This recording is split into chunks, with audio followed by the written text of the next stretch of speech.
ഇന്ന് പിറന്നാളല്ലേ? Happy birthday to you. ഞാനൊരു സമ്മാനം കൊണ്ടുവന്നിട്ടുണ്ട്. എന്റെ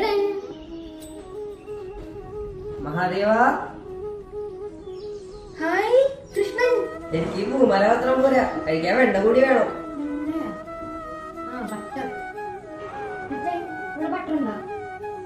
ബട്ടറോ? ഫ്രിഡ്ജിൽ കാണുമല്ലോ. എന്തിനാ മോനെ? കൃഷ്ണ, ബട്ടർ ഫ്രിഡ്ജിലുണ്ടെന്ന് ഞാൻ എടുത്തിട്ടെ. അങ്ങനെയുള്ള വെണ്ണയൊന്നും എനിക്ക് ഇഷ്ടമല്ല.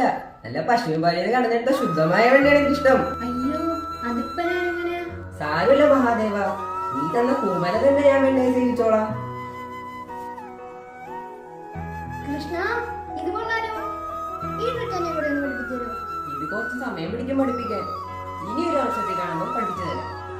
ദേവട്ടാ, മോനെ ആരോടെ സംസാരിക്കുന്നത്? ഇവിടെ കൃഷ്ണൻ കാണുന്നില്ലേ? ദേവട്ടാ